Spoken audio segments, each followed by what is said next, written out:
Thank you. Appreciate it, Alan. Matt, thank you very much. It's a pleasure to be here. I understand my good friend Charles Barkley was here last year to speak with you guys. Yeah?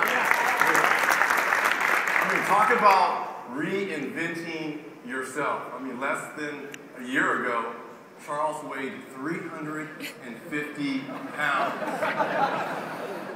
And now he weighs 349 pounds.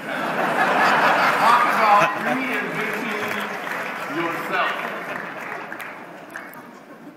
I'm joking. He's gonna kill me. Charles does look good in front of a green screen. Dressed in all black for that slimming effect. But Charles is right about one thing when it comes to reinventing yourself. Throughout my career, I've always thought that everyone needs to reinvent themselves personally and professionally. And I found out if you reinvent yourself, you need three main components. Number one, you've got to have swagger. A belief and confidence in yourself and your abilities. I remember being drafted in 1987 by the Indiana Pacers. Anybody from Indiana here? Over the hometown favorite and local legend, Steve Alford from Indiana University. The entire state of Indiana was behind Steve, and I was sure the Pacers were going to select him with the 11th pick. As Donnie Walsh, general manager of the Pacers at the time, stepped up to the podium and said my name to a chorus of boos and a few tomatoes being thrown at his head, I got a sense of what was to come. Right then and there, I knew I had to show all of Indiana that I had what it takes to be a winner and to make Donnie Walsh correct on his decision.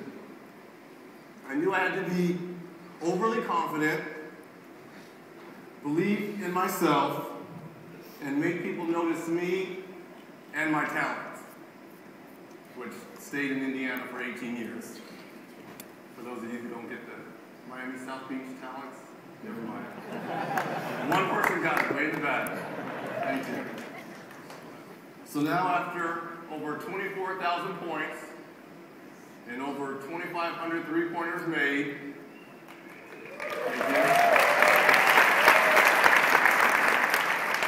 hopefully my swagger speaks for itself. Number two, you've got to take chances. It's okay to go out on a limb, sometimes to think outside the box. As I'm sure you know, during my career, the Knicks and Pacers had a great team rivalry. Love you, New York. But my personal and individual rivalry was with the greatest player of my generation, Jordan, and probably ever, the great Michael Jeffrey Jordan. Yeah.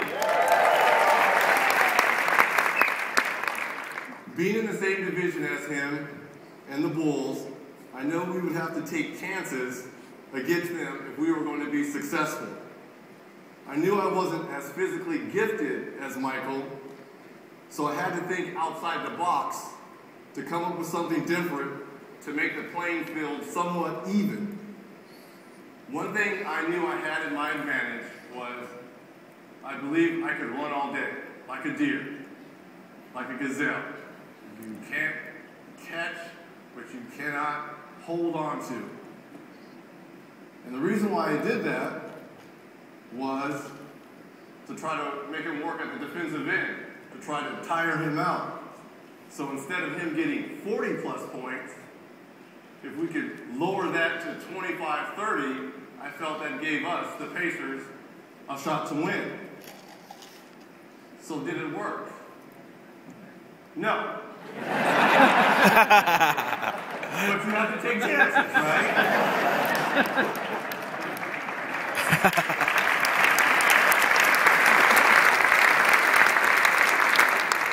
And I met a few Bulls fans in the back, and I'm sure there's a lot of Chicago Bulls fans here. Yeah. And for the record, and I wrote these down, because our crack staff at Turner, they did this for me. In 49 meetings with the Bulls and MJ, the Bulls 32, my beloved Pacers 17, MJ averaged 29.5 points, I only averaged 19, but in his career, Michael averaged 30.1, an all-time NBA best. So technically, I held him to 0.6 below his scoring average.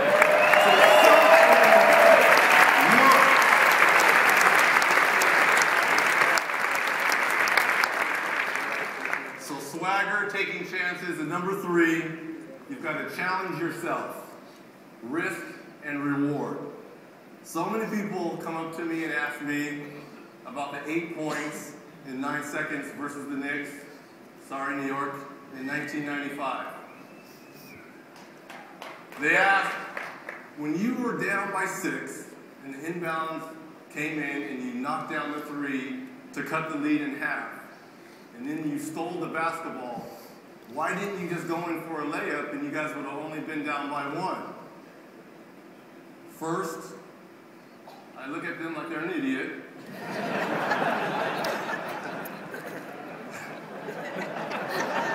Second,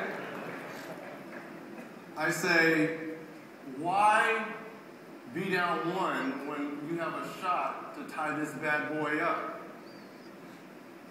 It's times like that you have to challenge yourself.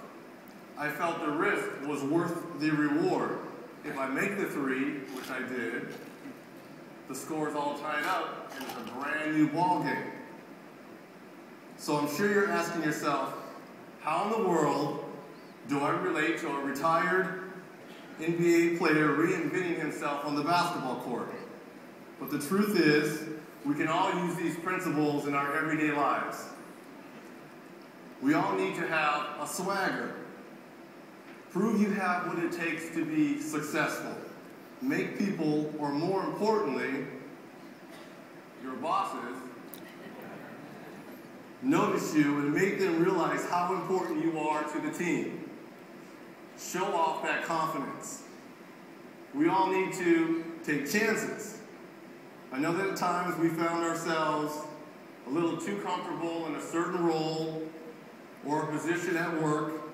Don't be afraid to do something unique. Make yourself stand out. Go ahead and speak up at that meeting. Share your great idea with one of your superiors, as we all need to challenge ourselves. Step up and go the extra mile. Raise the bar, push yourself to the next level. Put in a little, dare I say, overtime. Who knows, it can land you that next big promotion. Remember, risk and reward. You can never be afraid to take the game winner. So in closing, we all don't have to lose like a man, like my good friend Charles, to reinvent ourselves. We just need a little swagger, take some chances, and challenge yourselves. Thank you. I appreciate you guys listening.